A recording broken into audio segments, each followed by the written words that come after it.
माझी आत्मकथा या आत्मचरित्रामध्ये डॉक्टर बाबासाहेब आंबेडकर म्हणतात, घटना सभेत शिरतेवेळी अस्पृश्य समाजाचे हितसंबंध रक्षणाच्या पलीकडे कोणताही दुसरा हेतू माझ्या मनात नव्हता.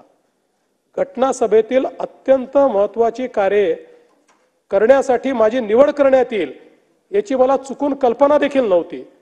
मसुदा कमिटीत मला घेण्यात आले तेव्हा आश्चर्य वाटले, पण मसुदा समितीचे अध्यक्ष पद जेव्हा मिळाले तेव्हा माझ्या आश्चर्याचा कळस झाला. देशाची सेवा करण्याची संधी मला मिळाली, त्याबद्दल मी आभार व्यक्त करतो. आणि आपण जर संपूर्ण संविधान बघितलं तर वंचितांचे हक्क त्या ठिकाणी अबाधित ठेवण्याकरता आलेल्या बाबासाहेबांनी या संविधानात केवळ वंचिताचा विचार केला नाही, तर भारतातल्या प्रत्येक व्यक्तीचा, प्रत्येक जातीचा, प्रत्येक धर्माचा, प्रत्येक भाषेचा, प्रत्येक संस्काराचा, प्रत्येक संस्कृतीचा विचार केला. आणि म्हणून एक अत्यंत सर्वसमावेशक अशा प्रकारचं हे संविधान आपल्याला त्या ठिकाणी बाबासाहेबांच्या माध्यमातून मिळालं. 1949 साली जे संविधान आपल्याला मिळालं आणि 50 साली जे आपण लागू केलं, त्यामध्ये सुरुवातीच्या काळामध्ये संविधानाची उद्देशिका होती. त्या उद्देशिकेमध्ये आपल्याला माहिती आहे की नंतर बरेच बदल झाले. 22 पार्टमध्ये हे संविधान होतं, 395 आर्टिकल होते आणि 8 शेड्यूल होते. आता याच्यामध्ये बदल झालेला आहे. आता 25 भाग झालेले आहेत, 448 आर्टिकल झालेले आहेत आणि 12 शेड्यूल याच्यामध्ये झालेले आहेत.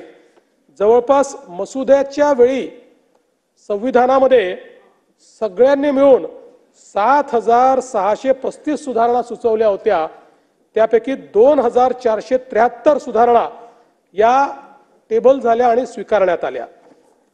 आणि म्हणूनच आता हे जे संविधान आहे, या संविधानामध्ये संविधान बनल्यानंतर 106 सुधारणा आपण केलेल्या आहेत आणि वेगवेगळ्या वेळी या सुधारणा झाल्या आहेत. याच्यामध्ये अलीकडच्या काळच्या ज्या महत्त्वाच्या सुधारणा आहेत त्यामध्ये 121 सुधारणा ही जीएसटीची आहे, 102वी सुधारणा ओबीसी आयोगाला संवैधानिक दर्जा देण्याची आहे, 103वी सुधारणा आर्थिक मागास आरक्षणाची आहे, 104वी सुधारणा SC ST करता संसद आणि विधानसभेतील जागांना मुदतवाढ देण्याची आहे, 105वी सुधारणा ही ओबीसी तयार करण्याचे अधिकार राज्यांना देण्याची आहे, 106वी सुधारणा महिलांना 33% संसदेत आणि विधानसभेत आरक्षण देण्याची आहे. मोदी साहेबांच्या काळात झालेल्या या सुधारणा जर आपण बघितल्या तर या देशाला दिशा देणाऱ्या अशा प्रकारच्या सुधारणा ज्या झालेल्या आपल्याला पाहायला मिळतात. भारतीय संविधानाचं जे हस्तलिखित तयार करण्यात आलं त्याच्यामध्ये जवळपास 90,000 शब्द आहेत.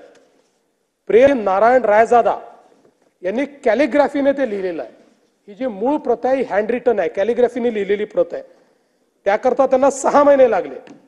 आणि नंदलाल बोस यांनी त्याच्या सजावटीचं काम केलंय.